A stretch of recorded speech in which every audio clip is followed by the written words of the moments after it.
ही गाडी सकाळपासून दुसऱ्यांदा फिरताना संबंधित नागरिकांनी मला फोन करून सांगितली पहिल्यांदा राऊंड झाली साहेब, आत्ता मी बघितलं दुसऱ्यांदा परत एकदा गाडी भरती आहे. हा मग येऊन विचारलंय ही गाडी कशाची भरली काय. अहो एकीकडे आपण रोज गरिबाचे तोडून आणतो, रोक रस्त्यावरचे रडा लागलेत, पण आपण म्हणतो चला शहर स्वच्छतेच्या नावाखाली मोहीम चालू आहे, चांगली गोष्ट आहे. पण साहेब ही काय शहर स्वच्छ करायचं आहे का शहर साफ करायचं आहे लोकांच्या खिशातनं पैसे काढून. सर हे काय तुमच्या बघा सर बघा तरी अतिक्रमण विभाग मग त्यांचंच नाही अतिक्रमण नियंत्रण अधिकारी. हे कुठं पडलं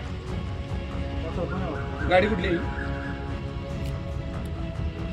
बाहेरची गाडी दिसते की हो. एफआयआर करायचं करा साहेब, करून टाका एफआयआर. बघा त्याच्यामध्ये काय नाही, तुम्हाला काय करायचं करा, नियमाप्रमाणे काय करायचं करा. मॅडम आहेत खाते तुम्ही गाडी धरली ना, माल चोरी चाललाय म्हणताना तुम्ही काय करायचं करा.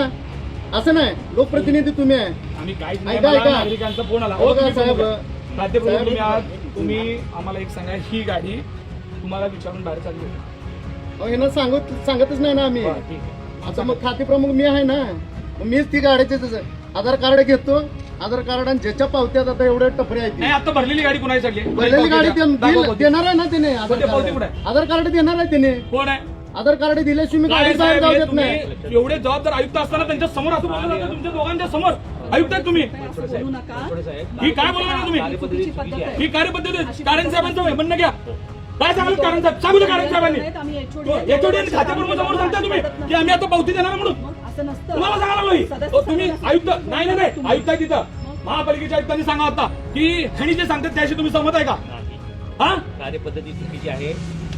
जे नियंत्रण अधिकारी आहेत विभागाचे त्यांनी जी कार्यपद्धती अवलंबला पाहिजे त्या पद्धतीचं इथं चित्र दिसत नाही आहे. त्यांनी त्याचा व्यवस्थित खुलासा घ्या आणि गाडीच्या संदर्भात जी काही कायदेशीर कार्यवाही आहे ती करण्यात यावी. साहेब एफआयआर पोलीस आले 2 मिनिट थांबा साहेब, तुम्ही स्वतः एफआयआरचा आदेश तुम्ही द्या. एफआयआर दाखल करा. सगळ्या विभागाच्या सगळ्या लोकांवर एफआयआर झाला पाहिजे. एफआयआर मध्ये काहीही नाही. जे इथं होते तुमच्याकडे अजून माझ्याकडे कॅमेरे आहेत, तिथले कॅमेरे तुम्ही तपासायचे, पोलीस तपासतील. तुम्ही नाही हात लावा त्याला, तिथं पोलीस त्याला त्या कॅमेऱ्याला हात लावतील. तुम्ही नाही, पहिला फक्त एफआयआर तुम्ही द्यायचा. आणि तुम्हाला जर माहित नसेल तर तुम्ही एफआयआर देऊ शकता. तुमच्यावर द्यायची असेल तर ह्यांनी देतील. बरोबर आहे का. तुम्हाला द्यायची नसेल तर तुमच्या सहित ह्यांनी देतील.